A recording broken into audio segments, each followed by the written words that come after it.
Hey, Bruce Reba here. Author of Freedom's Quest on Amazon and Woodpecker on Kindle Vella. I'm driving to the Space Center for another beautiful day, amazing day, living in a sci-fi story. So, feature projects. Technicians during the Space Shuttle program. And collected stories of the Eastern Test Range from when I was a diver on the Air Force Eastern Test Range. Seven years of diving. So I don't really like to talk about the times I almost died, but I think I can talk about the times that I almost may have died. So here goes. My volcano cable ride. Ascension Island, in the middle of the South Atlantic, tracking station. Remote, barren, depressing, drives people to drink. Remote, 40 volcanoes crammed onto 8 Mile Island. And so my first 2 years, I hiked every single volcano and then started over.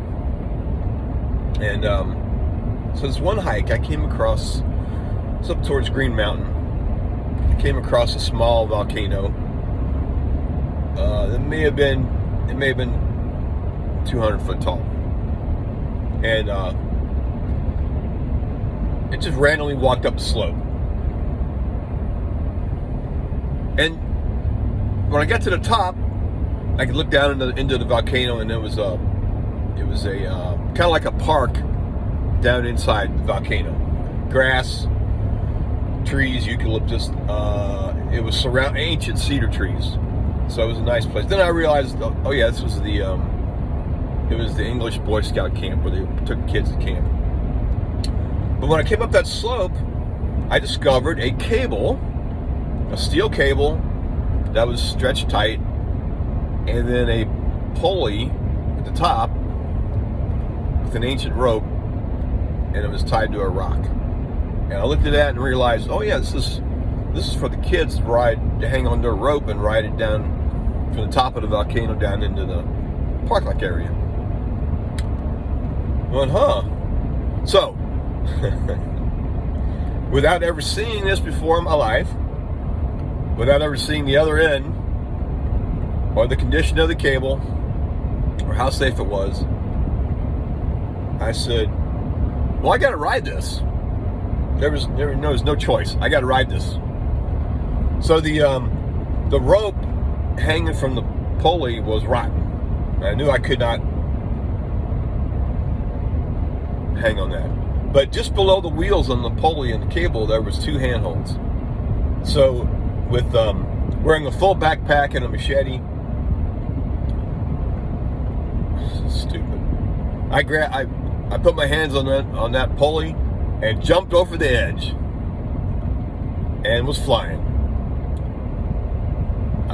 Suddenly, there's no change in my mind at this point.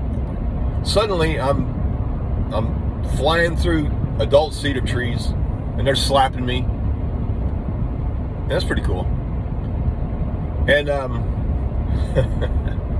so the way the cable was designed for the kids was maybe a 10-foot rope hanging off, and it was designed so that at the sway of the cable, the kids would come to a kind of a slow run in the middle of the volcano and let go of the rope. Well, I was 6 to 8 feet above that spot, and instead I rode the pulley until it came to a complete halt at an iron post. It's kind of interesting, because I was doing about 20 miles an hour when suddenly, bang, the pulley stopped, and I kept going. And I have no idea how far I went. I do know it knocked the wind out of me. And I recall laying on my back on the bottom of this volcano, and I stirred up a dust cloud about 4 foot. I was laying on my back and looking up into what should have been a blue sky, but instead it was like a dirty red brown sky from that dust. And once I determined no broken bones, I went, oh, that was fun. Oh, I might have said words like, oh my goodness, that was fun. But come to the Gargate Space Center. But that's my Ascension Island cable ride story, and I did not do that again. But it was worth the one time. Hey, Bruce Reba out.